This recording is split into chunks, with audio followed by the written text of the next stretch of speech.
বাংলাদেশিরা এখনো ভারতের 5টি ফাইটার ধ্বংস হয়েছে সেই নিউজ নিয়ে এদিক ওদিক করে ভিডিও বানাচ্ছে।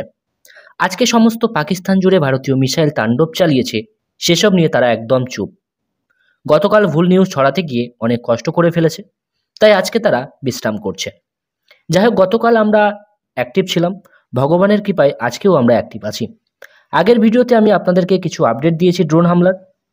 পাকিস্তান যে গেল রাতে মিসাইল হামলা করেছে তারও নিউজ আপনাদেরকে দিয়েছে। ভারত আজকে সকাল থেকে এরম তাণ্ডব চালাচ্ছে, তার পিছনের কারণ কি সেটা ডিফেন্স মিনিস্ট্রির তরফ থেকে একটি প্রেস বিজ্ঞপ্তিতে জানানো হয়েছে। ভারতের তরফ থেকে কি বলা হয়েছে আমি আপনাদেরকে এই ভিডিওতে সেটা জানাচ্ছি। ও হ্যাঁ, পাকিস্তানের প্রোপাগান্ডা DGISPR কি বলেছে সেটাও জানাবো। নমস্কার বন্ধুরা, লেটেস্ট ডিফেন্স নিউজ ইউটিউব চ্যানেলে আমি ঈশানু আপনাদের সবাইকে নতুন একটি ভিডিওতে স্বাগত জানাচ্ছি। 7ই এপ্রিল রাতে ভারতীয় আর্ম ফোর্স পাকিস্তানের শুয়োরের ঘাঁটি লক্ষ্য করে মিসাইল ড্রোন হামলা চালিয়েছিল। ভারতের NSAর তরফ থেকে পাকিস্তানের NSAকে জানানো হয়, আমরা মিলিটারি ইনস্টলেশনে কোনো রকম টার্গেট কিন্তু করিনি। পাকিস্তান যদি এর জবাবে ভারতের মিলিটারি ইনস্টলেশনের উপর কোনো রকম হামলা করে বা হামলা করার চেষ্টা করে, তাহলে ভারত এর জবাব নিজের মতো করে দেবে। কিন্তু শয়তান সাধুদের কথা কোথায় শোনে? গত রাতে, মানে যে রাতটা গেল, সেই রাতে ভারতের আর্মিকে টার্গেট করে পাকিস্তান মিসাইল ও ড্রোন নিয়ে হামলা চালায়, যা ভারতের এয়ার ডিফেন্স সিস্টেম সফলভাবে ভূপাতিত করে। আসুন রিপোর্টটা দেখে আসি কি বলা হচ্ছে সেই রিপোর্টে। যা যা বলা হয়েছে সেগুলি আপনাদেরকে বলছি। 7ই মে ভারতীয় আর্ম ফোর্স অপারেশন সিন্দুর নিয়ে যখন প্রেস ব্রিফিং করছিল, তখন বলা হয়, আমরা অ্যাটাক করেছি রেসপন্স হিসাবে 26শে এপ্রিল ঘটনার। কেবলমাত্র ভারত শুয়োরদের ক্যাম্প লক্ষ্য করে আঘাত হানে, কোনো রকম মিলিটারি ইনস্টলেশনে আঘাত ভারত করেনি।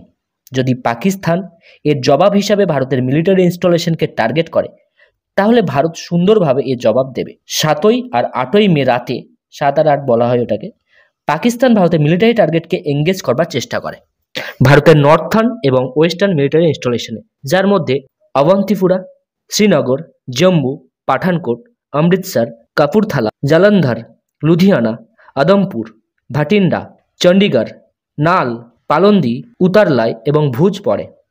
এই সব জায়গায় পাকিস্তান ড্রোন এবং মিসাইল দিয়ে হামলা চালায়। সেই সকল ড্রোন এবং মিসাইলকে UAS গ্রিড মানে আনম্যান্ড এরিয়াল সিস্টেম এবং এয়ার ডিফেন্স সিস্টেম দিয়ে নিউট্রালাইজ করে। এই অ্যাটাকের ডারবিস রিকভার শুরু হয়েছে বিভিন্ন লোকেশন থেকে, যেটা পাকিস্তানি অ্যাটাকের প্রুফ হিসাবে সংগ্রহ করা হয়েছে। আজকের সকাল থেকে ভারতীয় আর্ম ফোর্স পাকিস্তানের বিভিন্ন জায়গায় এয়ার ডিফেন্স র্যাডার সিস্টেমকে টার্গেট করছে। ভারত পাকিস্তানের সেম ডোমেনে সেমভাবে জবাব দিচ্ছে। পাকিস্তানের লাহোরের একটি এয়ার ডিফেন্স সিস্টেমকে সফলভাবে নিউট্রালাইজ করেছে। পাকিস্তান LOCতে আনপ্রভোক ফায়ারিং করে চলেছে। তারা ব্যবহার করছে mortar, heavy calibre artillery shell. Kupwara, Baramulla, Uri, Poonch, Mendhar এবং রাজৌরি সেক্টরেই ফায়ারিং করছে, যার ফলস্বরূপ 16 জন ইনোসেন্ট মানুষের জীবন চলে গেছে, যার মধ্যে আছে 3 জন মহিলা এবং 5 জন শিশু।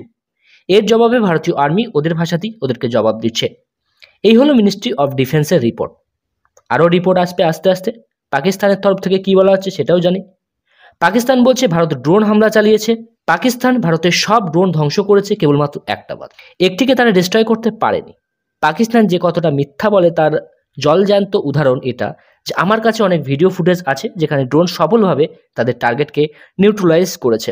যেসব ভারতীয়রা এই ভিডিওটি দেখবে তারা অন্তত সবাই 5-6 বার করে জয় হিন্দ কমেন্ট করে লিখবেন। তো এই ছিল আজকের ভিডিওটি যদি ভালো লেগে থাকে তো অবশ্যই লাইক করবেন, বন্ধুদের সাথে শেয়ার করবেন। দেখা হবে নতুন একটি ভিডিওতে নতুন টপিকের সাথে। ততক্ষণ সবাই ভালো থাকবেন, সবাইকে ভালো রাখবেন। ধন্যবাদ। জয় হিন্দ, বন্দে মাতরম।